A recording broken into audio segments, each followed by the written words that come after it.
نحمده ونصلي على رسوله الكريم أما بعد فأعوذ بالله من الشيطان الرجيم بسم الله الرحمن الرحيم إن الله لا يغير ما بقوم حتى يغيروا ما بأنفسهم وقال النبي صلى الله تعالى عليه وسلم إذا لم تستحيي فاصنع ما شئت أو كما قال عليه الصلاة والسلام صدق الله وصدق رسوله النبي الكريم ونحن على ذلك لمن الشاهدين والشاکرین والحمد للہ رب العالمین۔ میرے معزز سامعین، میں نے آپ کے سامنے قرآن کریم کی ایک آیت مبارکہ کا جز اور احادیث کے بے شمار مجموعے میں سے ایک حدیث مبارکہ تلاوت کی ہے۔ دعا ہے کہ اللہ رب العزت صحیح بیان کرنے کی توفیق عطا فرمائے، مجھے اور آپ کو اس پر عمل کرنے کی توفیق عطا فرما دے۔ اس آیت مبارکہ کا مفہوم یہ ہے کہ اللہ رب العزت کسی بھی حیثیت سے کسی بھی شخص اور شعبے کی حالت کو تبدیل نہیں کرتے جب تک کہ وہ خود اپنی حالت کو تبدیل کرنے کی جد و جہد نہ کریں، جب تک کہ وہ اپنے آپ سے خود کو تبدیل کرنے کی کوشش نہ کریں۔ اور نبی علیہ الصلوۃ والسلام نے اس حدیث مبارکہ کے اندر یہ ارشاد فرمایا کہ جب تم میں سے حیا غیرت فوت ہو جائے تو جو چاہے وہ تم کر گزرو۔ آج مسئلہ یہ ہے کہ ہم بحیثیت امت، ہم بحیثیت قوم، ہم بحیثیت ایک فرد کے، ہم معاشرے کا ایک حصہ ہونے کے، یا ہمارا پورا کا پورا معاشرہ، کوئی بھی اپنے آپ کو اپنی جگہ سے ہٹانا اور اپنی جگہ سے ہلانا اور اپنے آپ کو صحیح سمت پر ڈالنے کی کوشش نہیں کر رہا۔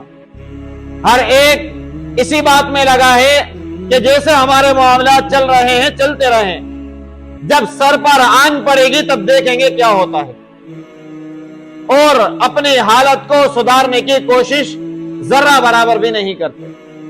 پھر بعض لوگ اپنی تقدیر کے اوپر بلیم کرتے ہیں کہ ہماری تقدیر میں یہی لکھا ہے، مقدر میں یہی لکھا ہے، جیسے اللہ چاہیں گے ویسے ہو جائے گا۔ بھائی اللہ رب العزت نے تقدیر کو بنایا ہے، اللہ رب العزت دنیا کو چلانے والے ہیں، اللہ رب العزت ہر شے کو اس کی سمت میں چلانے والے ہیں، لیکن اللہ رب العزت نے انسانوں کو قرآن کریم کے اندر، جو قرآن میرے اور آپ کے لیے ہدایت ہے، جو قرآن میرے اور آپ کے لیے مشعل راہ ہے، جو قرآن میرے اور آپ کے لیے اس دنیا کے اندر اور آخرت کے اندر روشنی ہے، اس قرآن میں اللہ نے فرمایا کہ وَهَدَيْنَاهُ النَّجْدَيْنِ، ہم نے تمہیں دونوں راستوں کی سمجھ دے دی ہے، دونوں راستے ہم نے تمہیں دکھا دیے ہیں کہ اس راستے پر چل کے تم کامیابیاں پالو گے، اور یہ دوسرا راستہ چلو گے تو اس راستے کے اوپر ناکام اور نامراد ہو جاؤ گے۔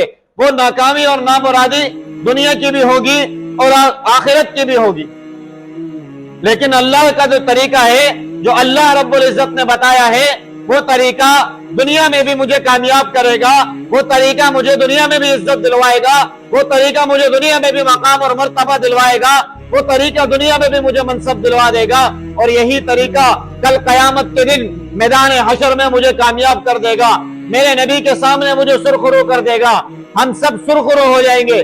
لیکن اگر قرآن اور سنت کے طریقے کو چھوڑ کر ہم یہ کہتے رہیں کہ میری تقدیر میں یہ ہے، مقدر میں یہ لکھا ہے، جو ہونا ہے وہ ہو جائے گا، تو پھر مجھے بتائیں کہ اللہ نے تو اصول بتائے ہیں، اللہ رب العزت ان لوگوں کو کامیاب نہیں کرتے جو اللہ کے راستے کو، اللہ کے اصولوں کو چھوڑتے۔ مال اور دولت کامیابی نہیں ہو سکتی۔